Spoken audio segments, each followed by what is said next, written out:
Je voudrais faire un petit rappel qui me semble plutôt utile. Je suis, oui, certes, sur une piste de ski de fond,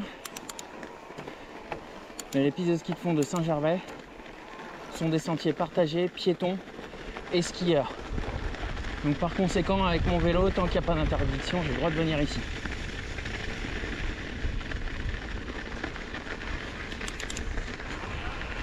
Bonjour. Et la règle, que ce soit piéton ou cycliste, c'est priorité aux skieurs. Non négociable.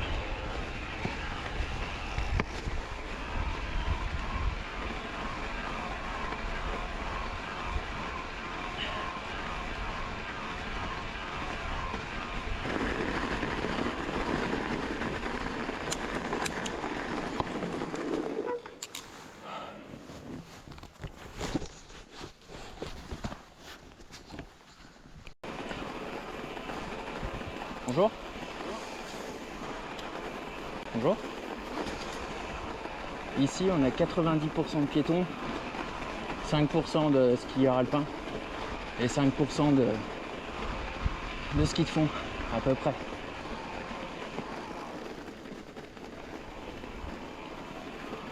Bonjour.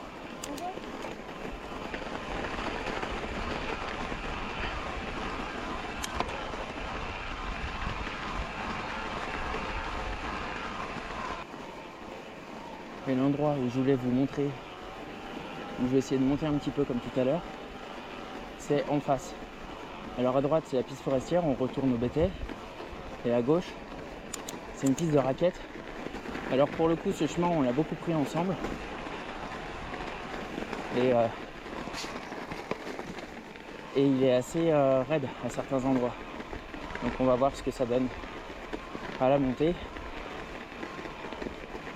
Et pour tous ceux qui me demandaient d'avoir un peu plus d'images à la montée, bah vous me direz ce que vous en pensez, si ça fait pas trop chiant. Parce qu'à la montée, ça va pas vite, hein. Le paysage défile pas aussi vite. Donc vous me direz ce que vous en pensez. Là, je crains de pas pouvoir monter très très haut parce que je sais plus exactement où est l'embranchement pour aller au restaurant. Donc là, je précise, hein, on est bien sur un sentier de randonnée raquette.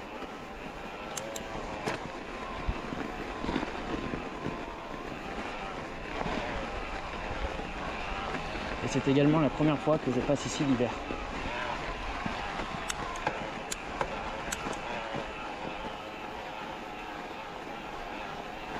Et c'est un peu plus compact ici. On sent que le soleil ne passe que très rarement au travers des arbres.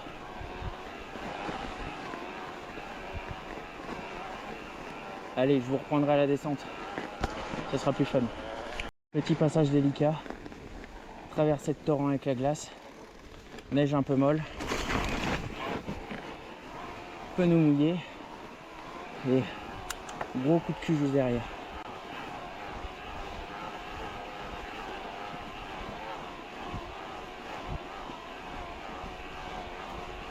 Bonjour.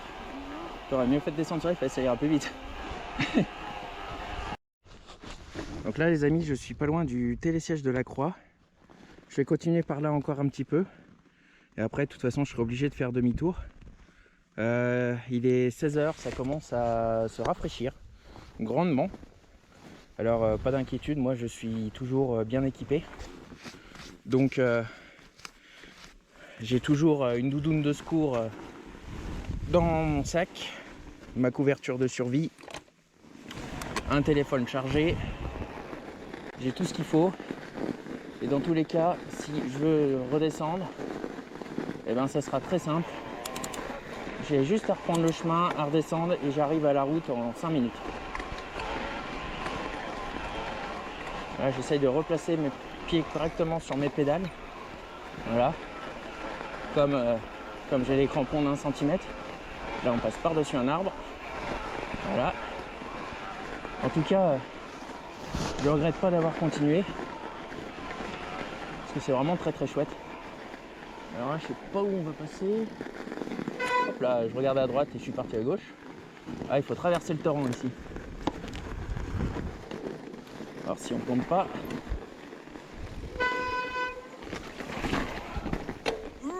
Ouais, j'ai réussi. J'ai réussi, dis donc. Je suis fier de moi.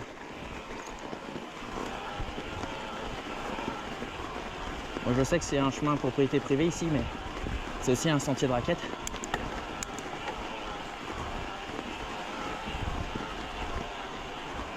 Ah, je sais où on est. Ok. Ok.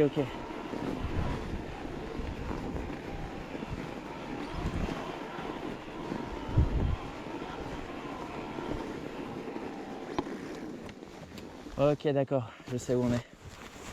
En gros, si je continue tout droit par là-bas, je vais arriver sur la piste verte, la Châteluy. Et là, on a le télécabine du Mont d'Arbois. Donc je suis dans un endroit vraiment magnifique. Je vais essayer de monter encore un petit peu.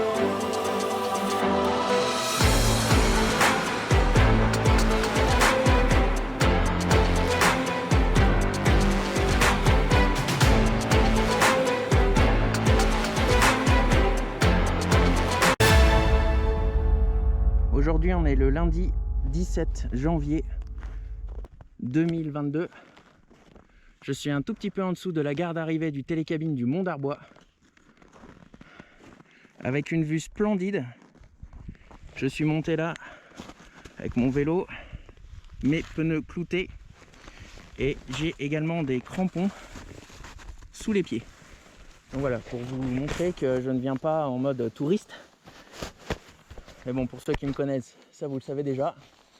Et maintenant, je vais redescendre. Hop, je vais redescendre au communal. Alors là, je suis sur un sentier.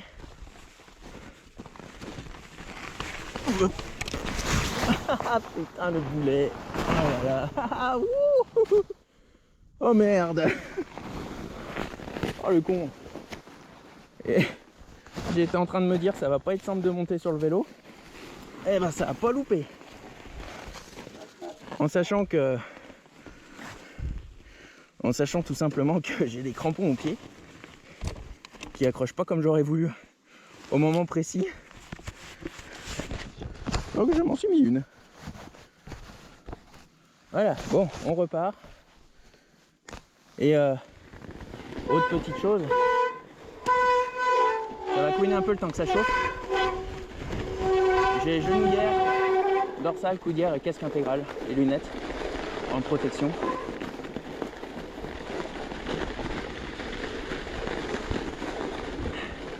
Trace de 40 cm de large.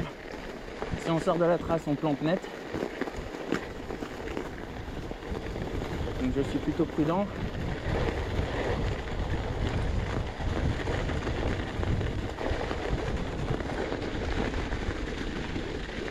Et là, du coup, on va récupérer le chemin 4x4 qui est juste en dessous qui se prend un peu en dessous du télésiège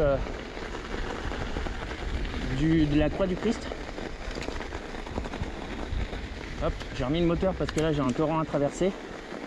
Plaque de glace et torrent. J'ai réussi à le passer tout à l'heure. Hop, et voilà. Deuxième fois que j'arrive, c'est cool.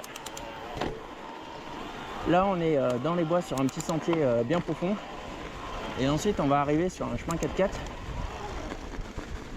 Là pareil, passage d'un tronc d'arbre. Hop là. Donc ça c'est vraiment un sentier raquette pur souche. Hein. Et là on arrive sur le chemin 4x4. Voilà. Si on prend le chemin 4x4 à droite, on va directement au télésiège de la Croix. Il est vraiment pas loin, hein. Il est à 10-15 minutes de marche. Donc voilà. Nous on va prendre tout droit. Si le cœur vous en dit de venir vous promener par là, il y a des grosses plaques de glace et neige compacte. Tous ceux que j'ai vu descendre en chaussures ont fini sur le cul plusieurs fois. Donc si vous voulez pas vous péter le coccyx au sens propre, ben, je vous invite à mettre des crampons, pas des crampons de ville, hein, des vrais crampons, comme ce que j'avais aux pieds, ou des raquettes. Alors là, je vais doucement parce que sur la vidéo c'est tout lisse, mais en réalité c'est une plaque de glace juste en dessous de la couche de neige. Là c'est de la glace, vous voyez. Et si je vais trop vite, je pourrais pas m'arrêter après. Et un petit peu plus bas, on a le ravin, quoi. Hop, ah, j'arrive au passage du torrent. Hop là. Oui.